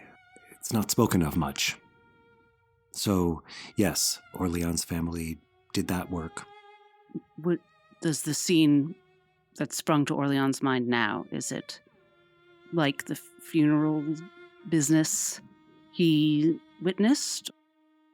In some ways, it was like the funerals that he witnessed in the home growing up. In these ways, it was similar. Modest. There was little ceremony. People would come into the house. There was a dedicated room. It's spare. Nothing really there, nothing to imprint. The idea was to come into that room and do the necessaries and have as little to remember as possible. So the room was without character. It was as uninfused with feeling as it could be.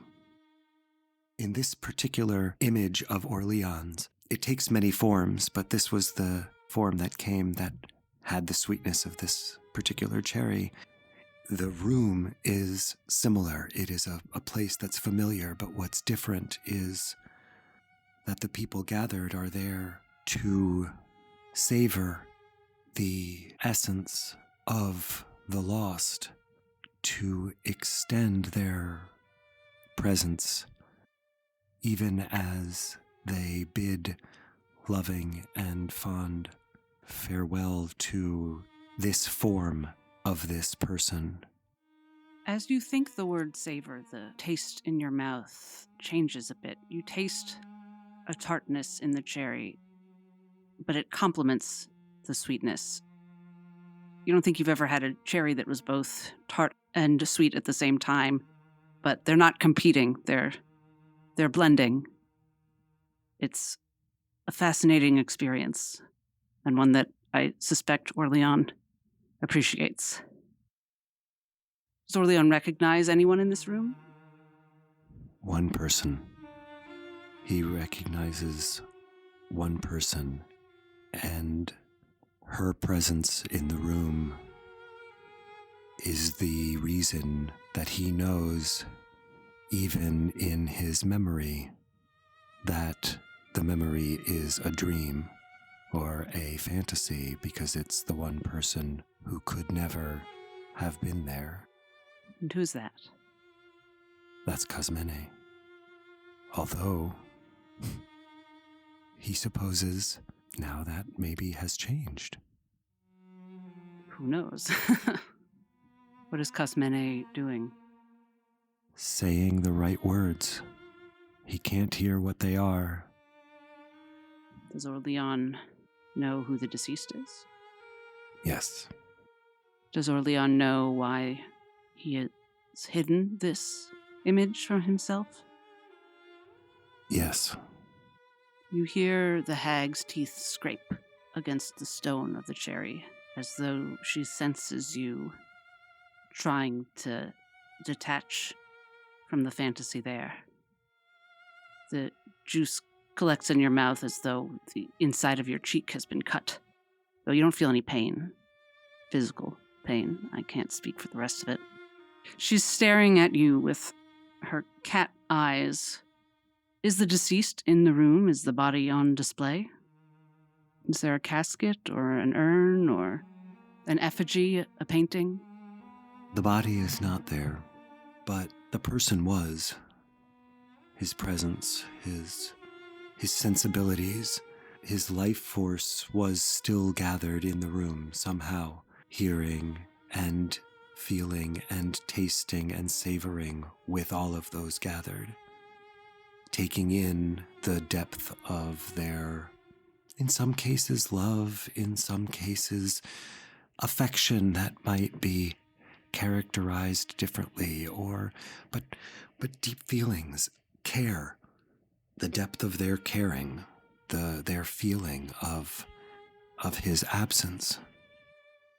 Yes, and as you note that, OrLeon, you remember, feels like a year ago, it was a few days ago, when Soren dragged that beast's corpse across the town square of Coromel to show it to the townspeople.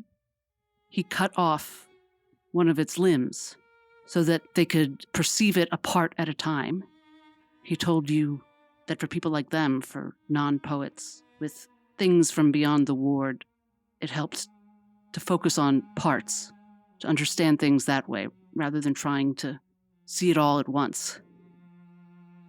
And as you list those things in your mind, the parts of the life force and the parts of this experience that the deceased is gathering, it occurs to you that this is a dead soul gathering an understanding of their passing, that even a poet cannot enter their own funeral and understand it all at once, but he might appreciate it a bit at a time. The hag blinks, and you have a strange sense. You could step away from this now if you wish, or you could investigate it further. OrLeon, if he has learned anything from these days, he has already encountered some of his greatest fears in his dreams and in his waking life, which have started to feel like two rooms in the same house. He steps forward. You feel the pit of the cherry scrape against your own teeth, and you hear it. It's loud, like a door slamming, and you now hear everything everyone is saying. What's the name that they're saying? OrLeon. He knew it was. He always knows it is, but to hear it as one doesn't quite hear in these hopes, it doesn't feel good. No. There's an edge. An edge to the feeling or in the room? An edge to the way they're saying his name. But not in the words. The words are lovely, yes? Words are everything OrLeon would want to hear, I imagine. That's part of what makes this a desire. Yeah. The words are right. The words are filled with love and truth and sadness, but also a bit of hurt. That's the edge. It's the edge of hurt. Not just pain, but hurt. Yes. Having been hurt. Yes. Having been hurt by the person with that name. I know that OrLeon knows why, deep down. But does he know why? Yes. Because he wanted to matter. And in this wish, he knows he does. So this OrLeon, the OrLeon that lives in this cherry, even in his yearning for this kind of love, could only imagine it in a way where he was what he viewed as selfish. Is that accurate? Is that why that's how he died in this fantasy? Is it to be in control of it? Is it to be loved despite it? Or is it to counterbalance wanting anything at all? Or, since this is OrLeon, is it that he's a little in love with death? I think it is all of the above. I think OrLeon hasn't hidden this hope once. He hides it often, and it never stays hidden for long. It's, in a way, not surprising to him that it's the first cherry that was picked. Maybe it would have been all of them. OrLeon is not ashamed of much of what he wants, but sometimes he has this fantasy because he feels ignored or overseen or under-observed or just dismissed. And it feels like a way of taking control. Other times, he has this dream because he simply finds the world around him so sad. And particularly in Boreas, where sadness is felt on such a superficial level. It's felt over momentary losses, but there is so little deep sadness in a place where the ward is so powerful. And so sometimes he has this fantasy because death feels more interesting. And sometimes he has it because he just wants to feel like he's the center of the party. But he never has it without being ashamed of it. Sometimes we have a desire to cause our loved ones pain, which we can be ashamed of, even though it's natural. I don't know if that's part of it for OrLeon ever, but it's a very powerful thought. And as OrLeon faces it, Metis wipes her mouth with the back of her wrist, licks her lips, and OrLeon, your mouth is empty. Because, of course it is. You placed no fruit in there. The vision has dissipated. Ginny! Metis turns her gaze to you now. The juice of the berries beginning to run down her chin. I probably don't have to tell you what it resembles. And as she looks at you, you too feel that flood of flavor in your own mouth, that dark, sweet pulp, as though you yourself are indulging. It is delicious. It is nourishing. It is cool and familiar. The best cherries from the perfect harvest. And as you feel this treasure in your mouth, your own image comes to your mind. What is it that you suddenly feel in your chest? That desire, what do you think of that you'd forgotten? What do you want that you didn't know you wanted?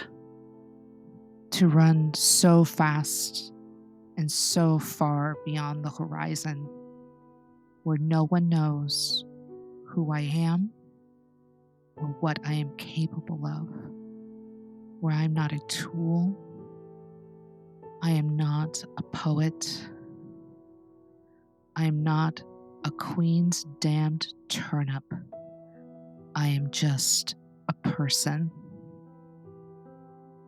To run even from your friends?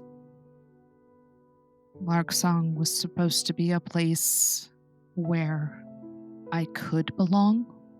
I mean, much more than I belonged at home. But even among them, and it's not their fault. I still feel like I'm on the outside looking in. Lemma and Evelyn live inside each other's minds. Soren and OrLeon have a connection that I cannot even begin to understand.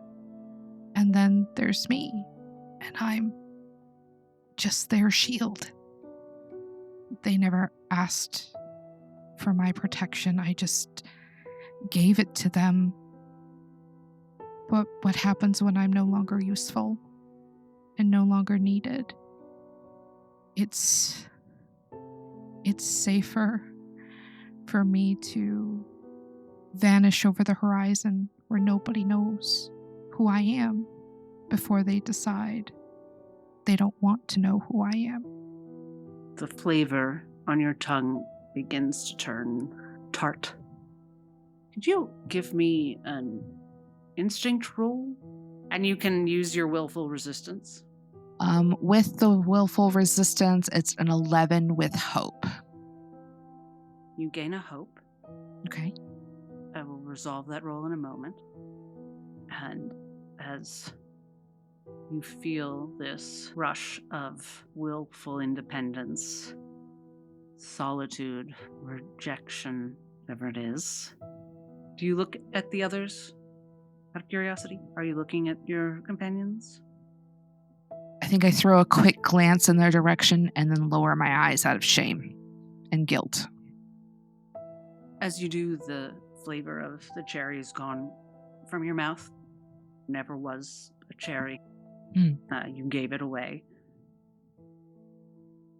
As she finally pries her gaze, after what feels like an eternity, the juice that has rolled down her chin from Evelyn's cherry, already looking like dried blood on her chest, where a human would have had blood from her pulling the Heart Afire out of her chest cavity. Now, the juice of your own desires imitates it. And she looks at you all. 4 stones still tucked in her mouth. Thank you, my dears. Shall I grant those wishes? What do you say? No. Maybe just one. Any volunteers? I flick my eyes up to her and then very, very quickly look away. That's what you want, isn't it? That's why you came for the Heart Afire. You're going to release her.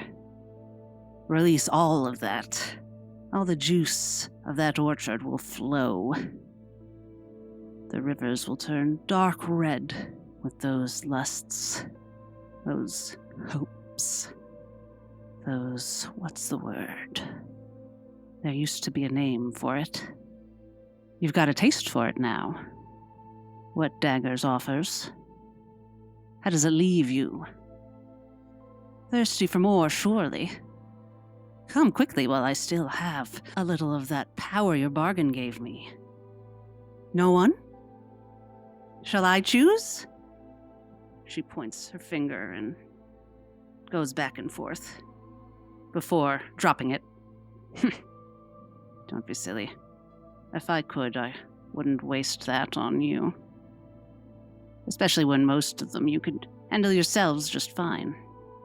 I can't abide sloth. And she spits out the 4 stones onto the ground. You can have those if you tell me what you do want to do with it. I'm not sure we know. What good are they? Those stones. Maybe you'll find out. I don't know if your answer's any good. We have what we came for. I don't think we should give her anything else. I worry that she can use them. She agreed not to hurt us. But she didn't agree not to hurt others. You want to keep them from her? I don't want anything to do with what I gave her. But I don't want her to have anything to do with it either. Lemma nods, reaches out a hand, and uses Wild Flame. And we are able to use our poetry again now. Did we say that? Yeah. The way this manifests is Lemma, his eyes tilt backwards slightly, and he reaches out a hand, and in the space where the pits are, there is a rewriting, not an erasure or a revision, but a superimposition, where 2 stories are overlaid on top of each other at once. And as when 2 objects impossibly occupy the same space physically, there is a reaction, and reality cavitates around them.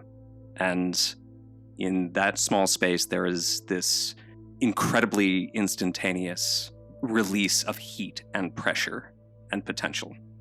In terms of how that manifests in game rules, that is a spellcast roll with 2d6 of damage. So, your goal is to destroy these. My goal is to destroy these, yes. I'm not going to make you roll.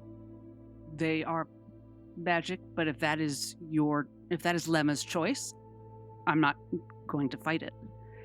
They burn up. They still exist. They're stones. They're cherry pits. They're not very flammable, but they catch fire and blacken the juice and pulp. Smokes and disappears. Metis hisses and rears back at the insults, at the surprise, at the flame. Fool. Our hopes were chewed up, spit out, and then set on fire. Some would say that's a bit heavy-handed, Lemma, even for you. Lemma shrugs. You fool, that's what you do to a gift? Well, fine by me. I was going to say I admire the conviction, but I actually hate it when people resist a bargain, whether it's wisely or stupidly. Whether or not it was impressive. Lemma looks her dead in the eyes and uses Magic Hand to flick the pits through the doors, like one through each door. Well, my boy, if you had done that first, that would have been very clever. Oh, well.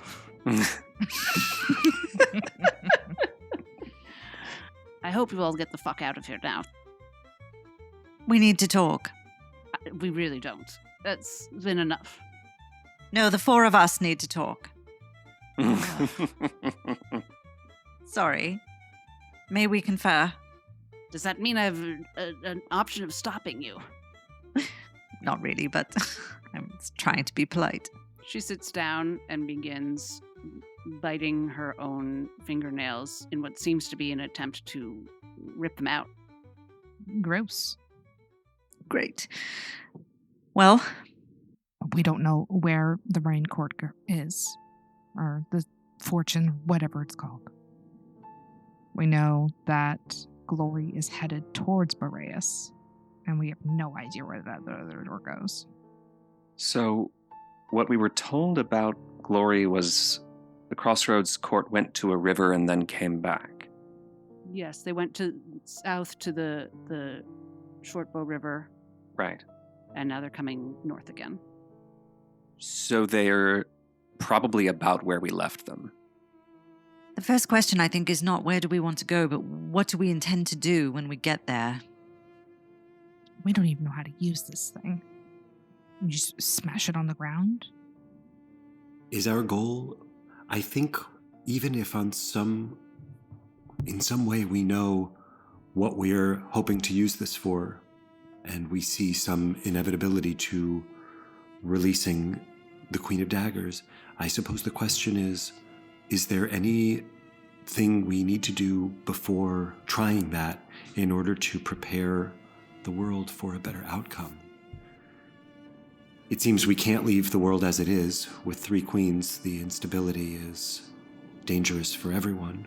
But what will prepare the world for Lacuna, for this moment after which there will be a before and after, to say the least?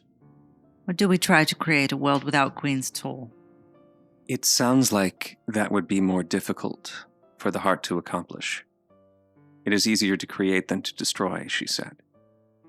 Though she did say we can create something that can destroy. Could create another ward. And lock all the queens behind it? Is there somewhere we could go to learn something, to someone we should speak to, someone we should try to find? I think my mother might be somebody that we should speak to. She said that door used to lead to a Conjuries. Mm-hmm. Do you think it would take us to Vespertine? If she's even there? If she is somehow the strongest remnant of daggers here in Lacuna, then it will take us to wherever she is. But I suspect it might take us to the Sallow Ring, beneath which Daggers' library is supposed to be. Perhaps we should ask Metis, although I'm sure we will have to offer something for this. Perhaps we should ask her whether there is a door back, whether these doors go 2 ways. Lemma doesn't say anything because he doesn't want to shoot down any ideas, but he does visibly bristle at the idea of speaking to Metis again. You're also telepathically linked to Evelyn if you need to vent. Yeah. Lemma says, Evelyn, I don't want to make OrLeon feel bad, but I think that's a terrible fucking idea. Evelyn tries not to make a face that relays that exact message to the rest of the party. OrLeon looks at Lemma and says, "What you thinking?" Lemma is canonically inscrutable. Ginny, you hear Metis just chuckle a little bit. Oh. Maybe the rest of you do as well, but Ginny definitely does. I don't think we should have this thing, this means of creation near any queen or court. So my suggestion would be to go through Passion's door. And Metis lifts up her head so hard that she takes the talon in her teeth with it clean off her finger, though She doesn't seem to notice. She spits it out. She looks a bit shaken. I haven't heard that name in a very long time. And you see the crack in the archway begin to reknit itself as the eye reforms. Because none of you had actually said that before. I was studiously avoiding it. Because I got in huge trouble last time. Well, And Ginny's the one who says it. Okay. There is a gust of hot wind out through the door, in through the chamber. It is humid and suffocating and choked with some kind of dust. As it eats this strange chamber, it is unpleasant to breathe. It is not right. Metis herself hunches against it. I need everyone to make a roll. Ginny, yes, you can add willful resistance. Any mental roll. So instinct, presence, or knowledge. Is there any way to add experiences to these? Depends on the experience. Too clever by half. I will say that Evelyn has indeed refrained from shouting out passion this entire time for that very reason. That is a good... I will let you add it for that reason. That Heartbreak and Boreas Merchant class. I just don't know why. Ooh, heartbreak. You can add heartbreak. Oh, you know what, though? Instead of spending a hope, I'm going to do a thing I've never done before. Mark a stress. Yeah, I'm going to mark a stress instead and double my modifier for too clever by half. If you take the stress, Evelyn saves. That's what I'm doing. Oh, so you don't have to roll, is what I'm saying. Oh, Auto success. but I got a 25, and I really want to Okay. say that. Great. Lemma, are you adding anything? Apart from my core attributes, no. Great. So what are your rolls? 14 with fear. What was Ginny's roll? everything altogether is 18, but I rolled 2 7s. Oh, critical. Nice. Evelyn and Ginny, here's what you see as you steel yourself against this hot, itchy gust.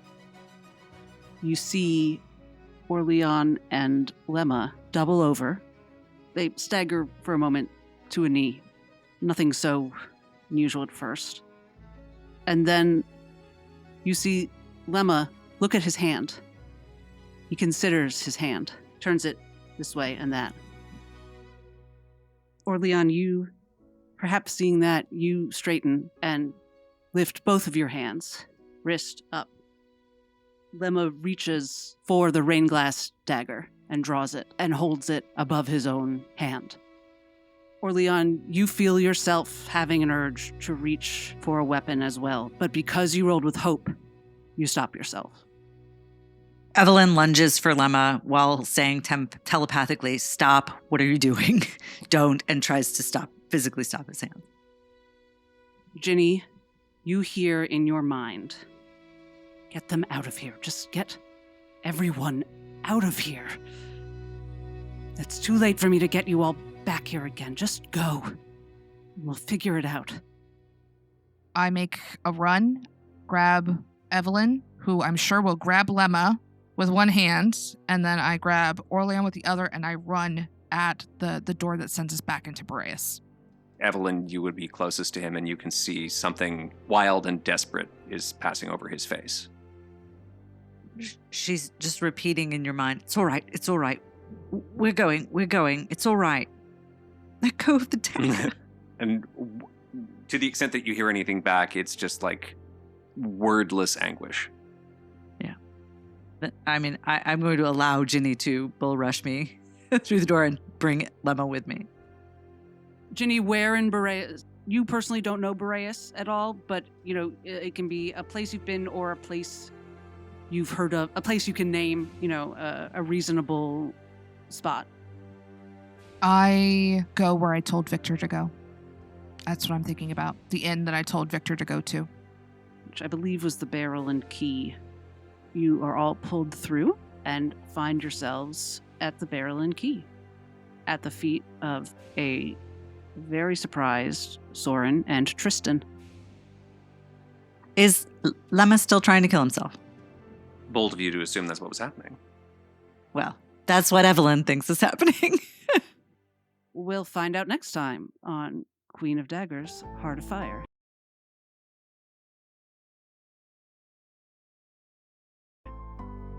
Thank you for listening to Queen of Daggers, Heart Afire, a production of Hagdeal Gaming. If you like what we're doing here, come say hi on Blue Sky or TikTok at Hagdeal Gaming. Leave us a review. We'd love to know what you think. And remember, as a wise person once said, Hag lawyer, attorney at law.